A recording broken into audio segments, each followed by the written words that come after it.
ഇനി രാജ്യസഭയിൽ കാണാം മോദിയെ പരസ്യമായി വെല്ലുവിളിച്ച് വൈഎസ്ആർ കോൺഗ്രസ് നേതാവ് ജഗൻമോഹൻ റെഡ്ഡി. ജഗൻമോഹൻ റെഡ്ഡി കഴിഞ്ഞ മോദി മന്ത്രിസഭയിൽ രാജ്യസഭയിൽ മോദിയുടെ ബില്ലുകൾ പാസാക്കി കൊടുക്കുന്നതിൽ തത്പരനായിരുന്നു. ബിജു ജനതാദളും അങ്ങനെ തന്നെ. ഇപ്പോൾ മോദിക്കൊപ്പം ജഗൻമോഹൻ റെഡ്ഡിയുമില്ല, ബിജു ജനതാദളും.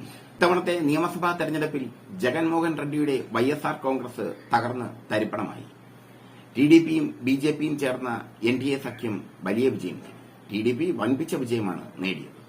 ഒറ്റയ്ക്ക് തന്നെ ആന്ധ്രയിലെ ഭരണം പിടിച്ചെടുത്തു ചന്ദ്രബാബു നായിഡു. ഇപ്പോൾ ശക്തമായ വെല്ലുവിളിയാണ് ജഗൻമോഹൻ റെഡ്ഡി മോദിക്കെതിരെ ഉയർത്തിയിരിക്കുന്നത്. ജഗൻമോഹൻ റെഡ്ഡി പിന്തുണച്ചില്ലെങ്കിൽ, ബിജു ജനതാദൾ പിന്തുണച്ചില്ലെങ്കിൽ രാജ്യസഭയിൽ മോദിയുടെ ബില്ലുകൾ പാസാക്കിയെടുക്കാൻ പാടാണ്. ലോക്സഭയിൽ പാസാക്കാം, കാരണം അവർക്ക് കേവല ഭൂരിപക്ഷമുണ്ട് എൻഡിഎക്ക്. പക്ഷേ രാജ്യസഭയിലെത്തുമ്പോൾ മോദിയുടെ കാര്യം പരിങ്ങലിലായി മാറും. അതുകൊണ്ടാണ് ജഗൻമോഹൻ റെഡ്ഡി പറഞ്ഞിരിക്കുന്നത് ഇനി രാജ്യസഭയിൽ കാണാമെന്ന്. രാജ്യസഭയിൽ വെച്ച് മോദിയോട് പകരം ചോദിക്കുമെന്ന്. ജഗൻമോഹൻ റെഡ്ഡി ഒരു കാലത്ത് മോദിയുടെ സുഹൃത്തായിരുന്നു. ഒരു കാലത്ത് മോദിയുടെ സുഹൃത്ത് എന്ന് മാത്രമല്ല, മോദിയുടെ സ്വപ്ന ബില്ലുകളൊക്കെ പാസാക്കി മോദിയുമായി കെട്ടിപ്പിടിച്ചു നിന്നു ജഗൻമോഹൻ റെഡ്ഡി. പക്ഷേ ഇപ്പോൾ ജഗൻമോഹൻ റെഡ്ഡി പ്രധാന ശത്രുവായി കാണുന്നത് ടിഡിപി അല്ല, മോദിയാണ്. ടിഡിപി മോദിയുടെ മന്ത്രിസഭയിൽ പ്രധാനപ്പെട്ട ഘടകകക്ഷിയാണ്.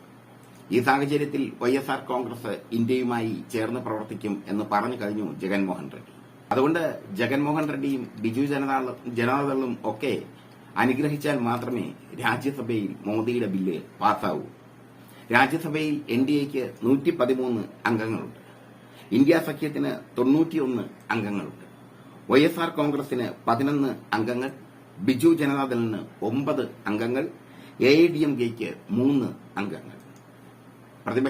പ്രതിപക്ഷത്തോടൊപ്പം ഇന്ത്യ മുന്നണിക്കൊപ്പം വൈഎസ്ആർ കോൺഗ്രസും ബിജു ജനതാദളും ചേർന്ന് കഴിഞ്ഞാൽ, എഐഡിഎംകെയും ചേർന്ന് കഴിഞ്ഞാൽ ഒരൊറ്റ ബില്ലും രാജ്യസഭയിൽ പാസാക്കാൻ മോദിക്ക് സാധിക്കില്ല. രാജ്യസഭ മോദിക്ക് ബാലികേറാമലയായി മാറും. ഇതാണ് ജഗൻമോഹൻ റെഡ്ഡി പറഞ്ഞിരിക്കുന്നത്. മോദിയോട് ജഗൻമോഹൻ റെഡ്ഡിക്ക് ഒരു കാലത്ത് വലിയ അടുപ്പമായിരുന്നു. മോദിയും ജഗൻമോഹൻ റെഡ്ഡിയും തോളിൽ കൈയിട്ട് നിൽക്കുന്ന ചിത്രങ്ങളൊക്കെ സോഷ്യൽ മീഡിയയിൽ പ്രചരിച്ചിരുന്നു.